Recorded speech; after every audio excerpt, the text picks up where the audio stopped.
경매 낙찰 바로 팔자. 단 하루 만에 계약 완료. 단기 매도 해야 하는 이유. 경매로 낙찰 받으셨나요? 그럼 곧바로 파시기 바랍니다. 그래야 부자로 가는 지름길입니다. 초보 투자자일수록 월세는 수익이 적으며 전세는 예측 불가능하고 매도를 해야 수익 실현으로 재투자가 가능합니다. 경매로 낙찰받아 단기 매도를 해야 하는 이유를 최근에 단 하루 만에 계약 완료된 물건을 보면서 말씀드리겠습니다. 물론 입찰 전에 확실한 포지션을 정하셔야겠죠.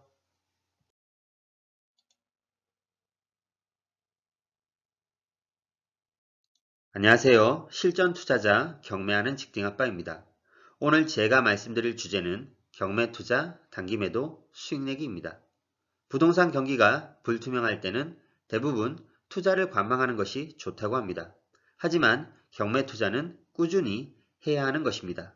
경기의 좋고 나쁨에 관계없이 투자는 예측보다 대응을 하면 되니까요.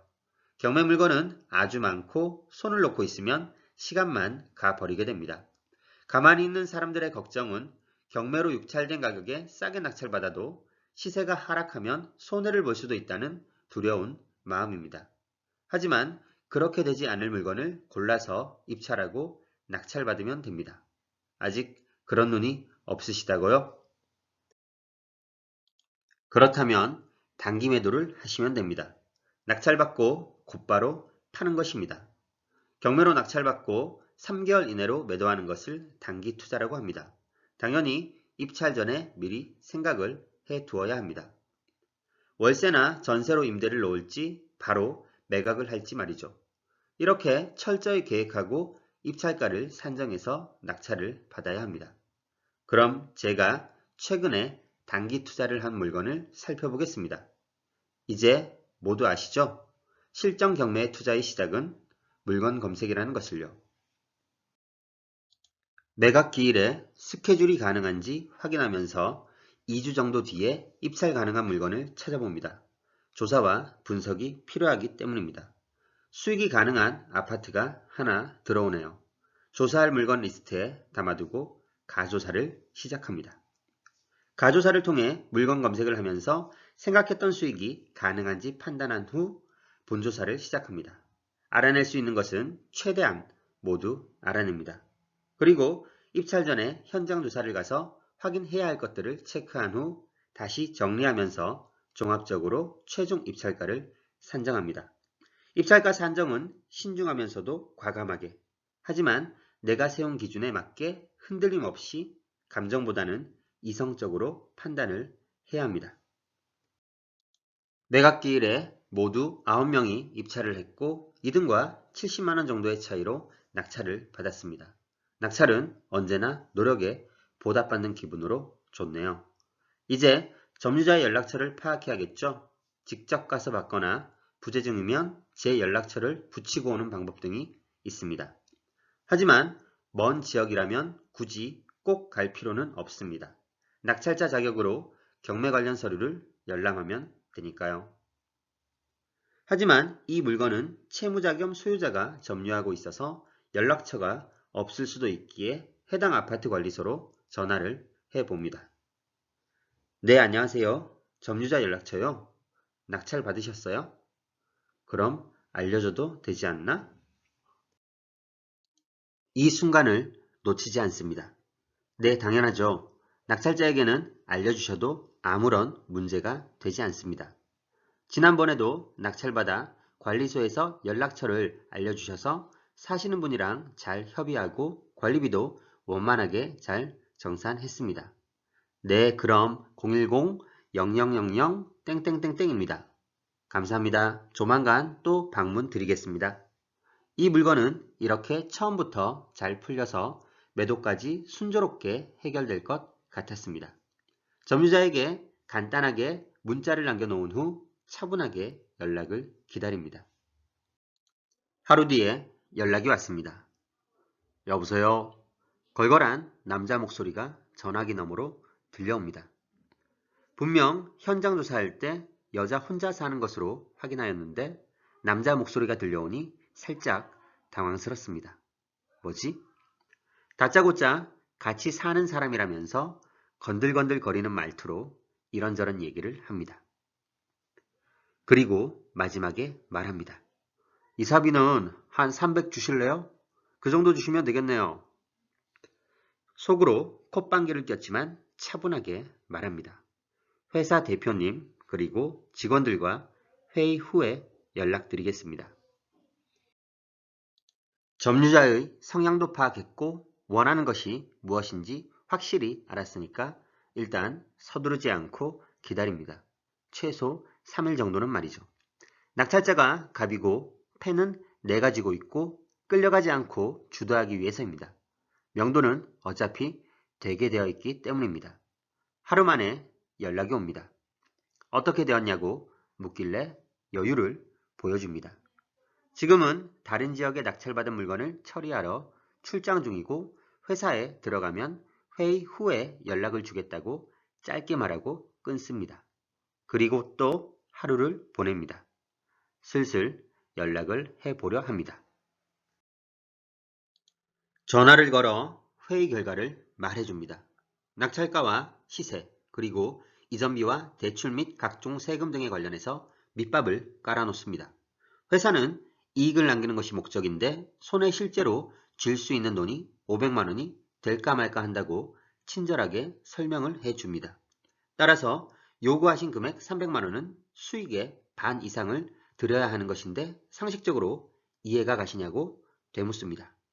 그러니 자기는 이런 말 안 하려고 했는데 직업이 무당이라고 합니다. 무당이라서 이사 날짜는 좋은 날을 골라야 돼서 아주 늦어질 것이고 새로운 집도 신중하게 정해야 한다고 늘어지는 소리를 합니다. 또한 명도 소송을 하게 되면 시간과 비용이 꽤 들어갈 것이라고 으름장을 놓습니다. 이제 경매는 인도명령 제도에 의한 강제 집행을 실시하게 되고 시간과 비용도 그렇게 많지 않다고 역시 친절하게 설명을 해줍니다. 그리고 결론적으로 회사 수익의 10%를 이사비로 드리겠다고 전달합니다. 이렇게 제시한 이유는 300을 요구해서 50으로 시작을 해야 150 정도의 협의가 가능할 것으로 판단했기 때문입니다. 반응이 어땠을까요? 점유자와 같이 살고 있다고 주장하는 사람이 피식 웃습니다. 50만 원이요? 다시 한번 자기가 버티면 그쪽이 힘들 수밖에 없다고 합니다. 그래도 친절하게 계속 컨셉을 유지합니다. 저는 회사와 선생님 사이에 중간 입장이고 회사 상황을 말씀드리는 것 뿐이라면서 회사에 다시 좋게 이야기해 보겠다고 말하면서 끊습니다. 이제는 굳이 전화보다는 문자로 명도를 해야겠다고 마음먹습니다. 며칠 뒤 문자를 보냅니다. 금액을 조금 높일까 싶었지만 낙찰자가 우위에 있고 리드해야 한다는 생각으로 같은 금액인 50만 원으로 보냈습니다. 한결같이 매너 있게 친절하게 대응했기 때문에 동일 금액을 제시했을 때 상대방의 반응도 궁금했습니다. 곧바로 전화가 오더군요. 이사를 좀 일찍 나갈 테니까 회사에 말을 잘해서 100만 원은 받을 수 있게 해달라고 합니다. 명도가 90% 이상 마무리되는 느낌을 받습니다. 그리고 며칠 뒤에 전화를 합니다. 대표님께 정말 잘 말씀드렸고 선생님도 너무 좋으시고 협조도 잘 해주시는 편이라 했더니 100만 원 밑으로 알아서 마무리하라고 하셨다고 말합니다. 하지만 제 입장도 있고 딱 100만 원이면 회사에서 저를 능력 없는 직원으로 볼 것이라면서 80만 원의 이사를 정중히 부탁드립니다. 다행히 그럼 그렇게 하겠다고 말씀을 해 주십니다. 적은 비용으로 명도가 완료되었습니다. 상대방에게 계속 일관되게 친절하고 성의 있게 예의를 갖추었고 회사 직원이지만 도와드린다는 느낌을 주었기에 잘 해결되었습니다. 이사를 가신 뒤 사진하고 비번을 주면 확인 후 입금시켜드리기로 했고 실제 문자를 주고받으면서 잘 마무리가 되었습니다. 이제 경락잔금 대출을 받은 내용입니다. 법인으로 낙찰을 받아서 여러 곳에 문의를 했습니다. 단기 매도를 계획하였기 때문에 중도상환 수수료가 가장 저렴한 곳으로 대출을 하였습니다. 참고로 이때 대출 조건은 금리 3.8, 중도상환 수수료 1.3, 거치 3년으로 낙찰가의 80% 금액을 받았습니다. 법무사를 통해서 대출 실행과 잔금 납부 및 소유권 등기 이전은 2월 19일에 하였고 2월 20일에 부동산 매도 계약서를 작성하였습니다. 소유권이 이전되고 단 하루 만에 계약 완료가 되었습니다. 계약금은 19일에 받아서 잔금 납부한 날에 집이 팔린 것이죠. 이렇게 빠르고 쉽게 단기 투자가 마무리된 이유는 우선 명도가 빠르게 해결돼서 미리 부동산에 집을 내놓을 수가 있었기 때문입니다. 매수인 측은 신혼부부도 본인들 취향에 맞게 빨리 수리를 하고 들어오고 싶다고 하여 빠르게 수익 실현이 가능했습니다. 수익을 간단하게 정리하면 9,700만원에 낙찰받아 1억 1,300만원에 매도를 하였으므로 매도 차익은 1,600만원입니다. 약 한 달 정도의 투자 수익 치고는 괜찮지 않나요? 월세나 전세로 임대를 놓았으면 이런 단기간 수익은 없었겠죠? 여러분은 저의 실제 투자 사례를 어떻게 보셨나요? 어떤 생각이 드시나요? 네, 맞습니다. 단기 매도는 단점이 있습니다. 대부분 수익이 아주 크지 않고 그리 많지는 않다는 것입니다. 하지만 상대적으로 수익이 작아 보이는 것이지 단기간에 직장인 몇 달치의 월급을 벌 수 있으니 꽤 괜찮은 투자 방법이라 할 수 있습니다. 보통 경매 투자 초반에는 단기 투자를 해야 합니다. 왜냐하면 처음에는 종잣돈 규모가 적을 수밖에 없으니까 더 큰 투자금을 만들어야 하고 이를 위해서는 단기 투자로 자산을 불려나가야 하기 때문입니다. 저 같은 경우도 낙찰받아 계속 보유하고 싶었던 물건도 투자금을 불려서 재투자를 하기 위해서 기준에 맞는 이익이 나면 매도를 했습니다. 그리고 나서 어느 정도 자산을 형성하게 되면 투자의 방향이 중장기 투자의 비중이 더 많아지는 쪽으로 자연스레 바뀌게 될 것입니다. 물론 임대를 주고 몇 년이 지나면 시세가 더 오를 수도 있습니다. 하지만 이것은 어디까지나 예측일 뿐이고 투자자라면 불확실한 추가 수익 때문에 현재 확실한 수익을 포기할 필요는 없는 것이죠. 부동산 시장을 돌이켜보면 분양권, 재건축 및 재개발 등으로 높은 수익을 얻은 사람도 존재하지만 반대로 고점에 들어가 마음고생을 심하게 하는 사람들도 있습니다. 주식 투자를 하는 사람들에게서 많이 볼 수 있듯이 고점에서 물리게 되면 대부분 조금만 더 있으면 내일은 몇 달 후에는 오르겠지 하다가 더 큰 손해를 보게 됩니다. 손절하는 것이나 약간의 추가 수익을 포기하고 매도를 할 수 있는 것도 투자자의 올바른 자세입니다. 무릎에서 사서 어깨에서 팔아라는 말이 투자를 해본 사람이라면 심리적으로 이것을 실천하기가 얼마나 힘든 일인지 잘 아실 겁니다. 부동산을 단기 매도 후 그 수익을 다시 좋은 물건에 재투자한다는 생각으로 단기 투자를 한다면 투자 격언을 지키면서 현명한 투자가 가능할 겁니다. 반드시 돈이 많아야 경매 투자를 할 수 있고 자산을 불릴 수 있는 것이 아닙니다. 물론 돈이 많으면 투자를 하기에 유리하겠지만 이것이 수익에 비례하지는 않습니다. 투자라는 것은 투자자의 생각에 달려 있습니다. 마인드가 중요하죠. 투자자가 어떤 생각으로 어떤 방향성을 가지고 투자를 하는가에 따라서 그 결과는 엄청난 차이를 만들어줍니다. 투자금이 작은 투자자라면 단기적으로 굴릴 수 있는 돈을 최대한 많이 확보해서 입찰하는 방법도 있습니다. 실제 1,000만 원의 투자금이 있다면 신용대출, 담보대출, 마이너스 통장대출 등 여러 방법으로 투자금을 늘려서 좀 더 높은 가격대의 경매 물건 입찰이 가능합니다.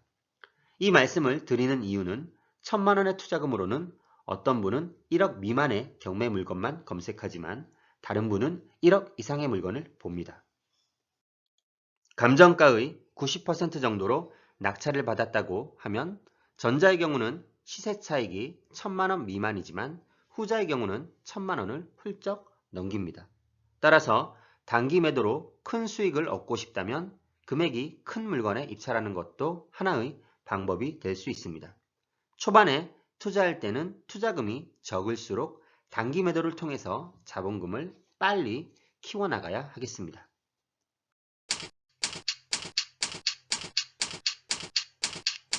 아래 메일 주소로 보내주시면 빠르게 답변 드리겠습니다.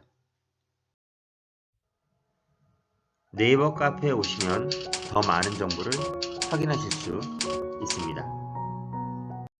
저는 다음에 더 좋은 유익한 영상으로 찾아뵙겠습니다. 이번 영상이 투자에 도움이 되셨으면 좋겠네요. 오늘도 투자의 경매 물건 검색하셨나요? 경매 투자를 직접 하면서 실전 경험을 쌓아가고 계신가요?